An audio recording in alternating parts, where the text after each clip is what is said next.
Vendredi 13 juin 2025, RLP était invité à un déjeuner presse organisé par le Petit Futé Dordogne Périgord, représenté par Marilyn Ridouane, responsable d'édition Petit Futé Périgord Dordogne, dans un restaurant qui gagne à être connu, l'Oxalis, situé au 11 rue des Farges, à Périgueux, non loin de la cathédrale Saint-Front.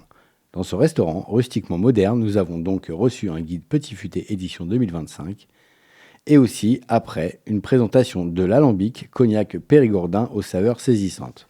En collaboration avec Pascal de Liberté FM, nous avons pu échanger avec Jennifer et son cognac périgordin appelé l'alambic, afin qu'elle puisse nous expliquer son concept et ses manières de faire. Alors Jennifer Jean-Philippe, JP Spiritueux. Qui est basé à quel endroit? On est basé donc actuellement à Boulazac-Manoir, au village des artisans. Présentez-nous bien sûr cette production, mais comment êtes-vous arrivé à ce cognac que vous m'avez fait déguster il y a quelques instants? Alors nous, en fait, notre idée de base, c'était vraiment de dynamiser l'image du cognac pour le rendre plus accessible. Aujourd'hui, le cognac, c'est un spiritueux qui fait partie essentiellement et exclusivement du patrimoine français, et pour autant, il n'est absolument pas consommé par les Français. Donc nous, notre idée, ça a été vraiment de le rendre plus accessible et de le faire même découvrir, autre que la Charente ou même le Périgord ou les départements limitrophes. Quand vous dites nous, c'est votre conjoint? Exactement, tout à fait. C'est vraiment une création de mon mari. Donc on s'est vraiment inspiré en fait des recettes traditionnelles du sirop artisanal pour adoucir le rhum. Et donc ça a été un mélange avec tout simplement un coup de cœur envers ce spiritueux qui est le cognac. Donc voilà, on est sur un assemblage de sirop artisanal, de fruits frais et de cognac. Ça a été une découverte finalement pour vous, le cognac, plutôt que peut-être, puisque nous sommes dans la région Nouvelle-Aquitaine, un peu Occitanie, l'Armagnac. Alors moi, pas du tout. Je connaissais le cognac. Moi, je suis vraiment originaire de Dordogne et c'est vrai que le cognac, c'était souvent plus le côté digestif. Donc un petit peu cosy, chaleureux, un petit peu plus masculin même. Voilà, d'une consommation de fin de repas. Mais mon mari, par contre, qui lui a grandi en Alsace, ne connaissait pas ce spiritueux. Et quand il est arrivé d'ici, il a découvert le spiritueux, enfin le cognac. Et donc, il est vraiment tombé amoureux de cet alcool, tout simplement. Est-ce que ça veut dire que vous êtes viticultrice? Pas du tout. Je travaille avec un bouilleur de cru. C'est vraiment très particulier. Pour vraiment travailler le cognac qui est une appellation contrôlée, déjà, il faut avoir des vignes en Charente. Donc, il y a déjà ce côté géolocalisation, on va dire. Et donc, après, c'est vraiment tout un art. Être bouilleur de cru, ce n'est pas donné à tout le monde. Il faut avoir un alambic. Et là, voilà, notre bouilleur de cru, qui est donc Stéphane Brutus. J'aime bien vraiment en parler énormément parce que c'est notre producteur exclusif. Il est localisé à Vaurouillac. Et lui, donc, il travaille très bien de la vigne jusqu'aux eaux de vie et l'assemblage du cognac. Donc vous avez ce lien particulier avec ce viticulteur, donc vous pouvez aussi expliquer à vos clients la provenance. Complètement, c'est exactement ça. En fait, depuis 2019, il nous a fait confiance. Il a vraiment voulu jouer le jeu avec nous parce que c'était quand même un véritable challenge. De vouloir dynamiser l'image du cognac, c'est quand même aussi casser les codes et c'est pas donné, c'est pas ouvert à tout le monde. Et donc, il a vraiment voulu nous suivre dans cette aventure-là. Et donc, ensemble, il nous explique exactement d'où, déjà, quel cépage, parce qu'on a vraiment tout appris du cognac également. On n'avait pas du tout de formation là-dedans, nous, à la base. Donc, il nous a vraiment tout expliqué. Et maintenant, on a une traçabilité impeccable sur notre produit. On sait quelles eaux de vie sont utilisées, quel cépage, quel lieu. On est sur un cognac de la région Fin-Bois et avec un VSOP, donc des eaux de vie déjà bien vieillies. Est-ce que vous avez des inquiétudes sur la crise du cognac qui existe aujourd'hui par rapport justement à votre bouilleur de cru ou de façon plus générale sur cette appellation cognac? Alors forcément, de façon générale, j'ai toujours des appréhensions. J'ai une petite appréhension surtout en termes de marché, c'est-à-dire que nous, on ne fait pas d'exportation. Comme je vous disais, notre credo, c'est vraiment de dynamiser l'image du cognac en France et de le faire consommer par les Français. Par contre, aujourd'hui, les grosses marques, grosses maisons de négoce ou autres producteurs qui font beaucoup d'exports et qui sont un petit peu plus limités aujourd'hui vont forcément regagner du marché national. Et c'est ce qui, moi, me fait un petit peu peur à mon échelle. Étant un produit de niche, je ne suis vraiment pas sur un cognac habituel, forcément, déjà, c'est un petit pari, on ne travaille pas avec beaucoup de personnes. Voilà, c'est un petit peu ma crainte que ma petite part de marché à moi soit aussi un petit peu prise, ce qui est normal. À ce cognac, vous rajoutez donc des fruits. Tout à fait. Quels sont-ils et comment faites-vous cette préparation?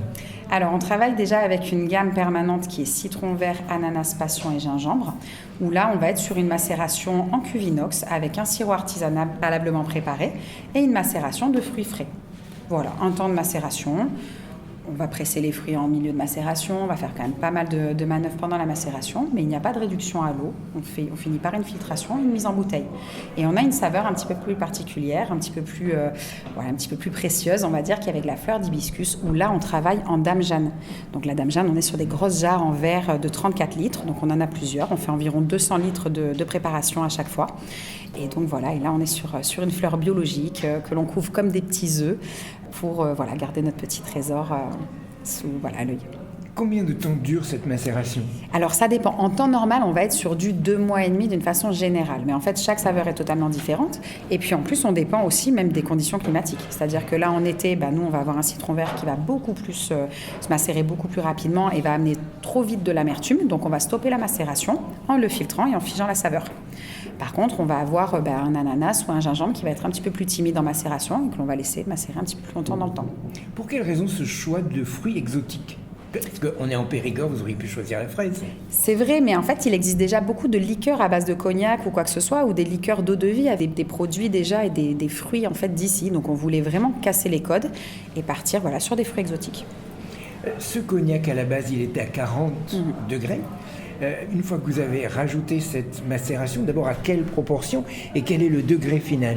Alors on est à 23,5 en termes de degré final et c'est vraiment dû à l'assemblage du sirop artisanal et des fruits en fait tout simplement et du temps de macération.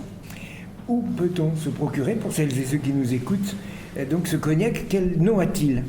Alors le cognac s'appelle l'Alambic, c'est l'Alambic JPS, donc vous avez les 5 saveurs qui peuvent être souvent disponibles dans pas mal de caves, de points de vente et de points de consommation de Dordogne. Donc par exemple sur Périgueux, vous allez pouvoir nous retrouver que ce soit à la Maison Léon, à la Cour des Vins, à Julien de Savignac, à la cave Wilson, à la Bandera. En termes de points de vente et en termes de points de dégustation, on va être à l'Oxalis justement, on va être au Pétrocor, on va être au Saint-Jacques, à la Bandera également. Vous essayez encore de développer ce réseau à la fois de cavistes, de restaurants ? Alors, on développe oui et non parce que notre idée aussi, c'est de pas forcément de pas être retrouvé chez le voisin d'en face à chaque fois, parce que on travaille vraiment en partenariat avec les cavistes. C'est pour ça aussi que je ne fais pas de vente aux particuliers. Souvent, on nous pose la question. Donc nous n'avons pas de boutique. Nous sommes vraiment que sur un entrepôt et un laboratoire localisé à Boulazac. Et après, on travaille donc dans tout le département, parce que là, on a cité les points de Périgueux, mais il va y en avoir sur Boulazac, il y en a sur Bassillac, et ainsi de suite dans tout le département. Ribérac, Saint-Astier, exactement. Il y en a vraiment partout jusqu'à Sarlat et ainsi de suite. Donc, mais voilà, c'est vraiment l'idée de ne pas être retrouvé non plus à chaque coin de rue. C'est ce qui fait le produit de niche, comme on disait tout à l'heure. Ça reste un petit produit d'exception et que l'on ne retrouve pas partout. Avez-vous envie d'élargir cette gamme aujourd'hui de l'Alambic ? Alors non, cette gamme ne s'élargira pas. Tout à l'heure, je vous expliquais du coup qu'il n'y avait que 4 saveurs. On s'est vraiment basé sur les saveurs de la bouche en fait, avec l'amertume, le côté acidulé, le côté gourmand et épicé. Il n'y a vraiment que l'hibiscus qui est un petit peu en dehors, qui est d'ailleurs souvent sous forme d'édition limitée. Et vous avez vu un petit peu la préparation qui est différente. Donc la gamme d'Alambic s'arrêtera là. Par contre, nous sommes justement à la sortie d'un nouveau produit, beaucoup plus doux, beaucoup plus accessible et qui va justement mettre en valeur encore plus la richesse de notre Périgord. Très Donc bien. ça, je vous en dirai plus tard. Ah, très bientôt. Voilà. Vous disiez tout à l'heure que vous avez une production et une distribution qui est plutôt éthique. Est-ce que ça vous dirait de m'en dire un petit peu plus ? Bien sûr, bien sûr. Alors nous, c'est vrai qu'on a voulu vraiment... déjà, on est sur une échelle de fabrication totalement artisanale. On ne veut pas du tout partir sur l'industriel ou quoi que ce soit. Ça n'a pas du tout été notre mot d'ordre là-dessus. Il faut savoir qu'on essaie vraiment de respecter pas mal d'engagements en termes de responsabilité écologique. Donc notamment, surtout dans la démarche du zéro déchet. Alors nous, aujourd'hui, tous nos fruits sont entièrement recyclés, parce qu'on est quand même sur une belle quantité de fruits, vu qu'on travaille qu'avec des fruits frais. Il faut savoir qu'on n'a aucun arôme ou colorant dans nos bouteilles, c'est vraiment que du fruit frais, même dans notre sirop artisanal, ce qui nous permet d'ailleurs de moins le sucrer. Mais du coup, voilà, tous nos fruits sont recyclés. On en fait don donc à Moutarde et Piment du Périgord, qui recycle nos fruits pour en faire des sauces pimentées, ainsi que des moutardes et d'autres sauces à base de nos fruits. Donc ça, c'est déjà très intéressant. Après, nous, en termes de déchets, on va vraiment être que sur comme je dis, les sacs jaunes. En fait, on n'a pas, mis à part nos propres déchets vraiment bureaux, on n'est que sur du recyclable, que ça soit nos bouteilles. Je vous expliquais tout à l'heure que nos bouteilles venaient toutes aussi de Charente. Elles sont recyclables également. On a un manchon rétractable qui se recycle aussi. Voilà, nos bouchons sont en liège naturel. Enfin voilà, on a vraiment essayé de travailler avec des matières nobles recyclables et par un souci d'écologie. C'est pas vers Saint-Oleil où il y avait aussi du cognac du Si, Périgord vers tout à fait. la Roche-Chalais par là-bas? Tout à fait, oui. Ok. Tout à fait. Et du coup, vous avez un lien avec eux ou pas du tout, Pas chacun du son tout. bail quoi? Pas du tout, parce que nous, en termes de, nous, c'est vrai qu'en termes de cépage, on voulait vraiment travailler plus avec le cognac de la région de Finbois, puisque c'est celui qui s'adapte vraiment, qui s'approprie le plus avec notre assemblage de fruits frais.